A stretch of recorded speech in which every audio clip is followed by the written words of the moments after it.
guys, for today's video, magluluto tayo ng binagoongan. Lalagyan natin ng talong syempre. At nangutang ako sa tindahan. Nangutang ako sa tindahan kasi yung Gcash ko nakalak pa. Mamaya pa ang open, kaya wala akong pambili, malamang utang ako. Syempre hatiin natin to ng guys. Ay, tingnan mo naman yung meron siyang tao. So, kailangan ko siyang, hindi ko na siya mapapakinabangan.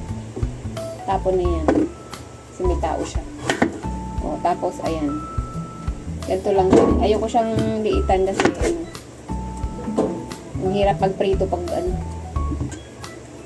daming prito. Kaya, ganyan half. Half lang, ayan. Tapos meron akong bagoong doon na niluto ko ng isang araw. Yun na lang ilalagay ko. Then, iaano natin ang ating pork. Bumili ako ng pork 118 na pork para sa ilalagay natin doon sa ating bagoong.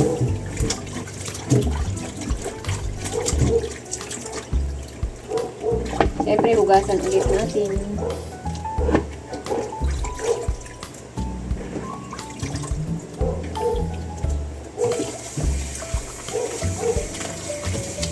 Or hugas para malinis.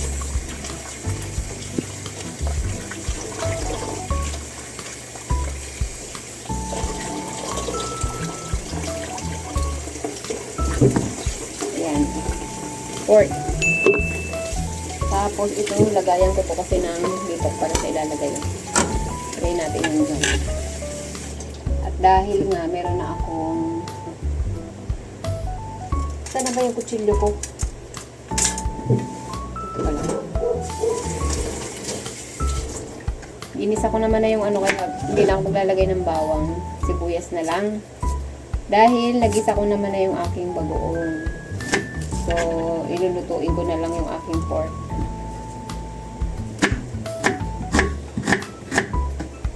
Sa sibuyas. Bago ko ilalagay yung aking bagoong na luto na.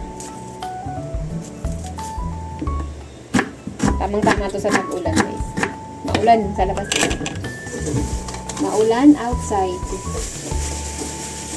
Kaya, tamang-tama yung ulam natin na binagoongan. Wow! I teach you how to do it. Eh! Ayun, ipiprito ko na ang aking talong.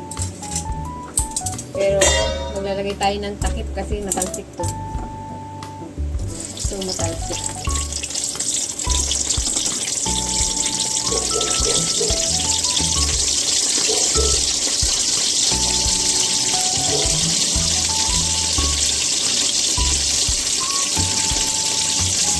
Ayan, takpan natin. Para maluto. Habang hinihintay natin yung ating talong.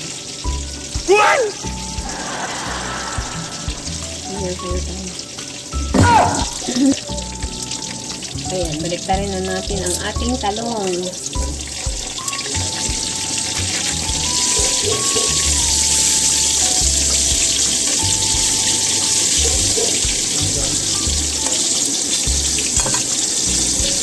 Ayan, remember guys, pag magpiprito tayo ng talong, uunahin natin iprito yung gusto. Yung ganito. Yung ganito ang una natin iprito.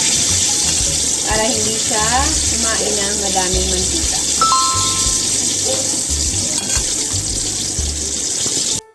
Ayan. Atin ang hanguin kasi ganito na siya guys. Wow! Brown na siya. Brown. Ayan. Ganyan o. Pag ganito na yung kulay niya, okay na yan.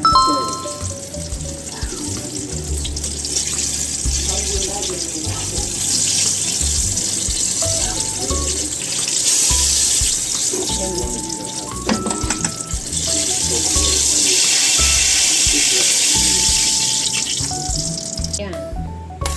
Ito na natin ang ating pork.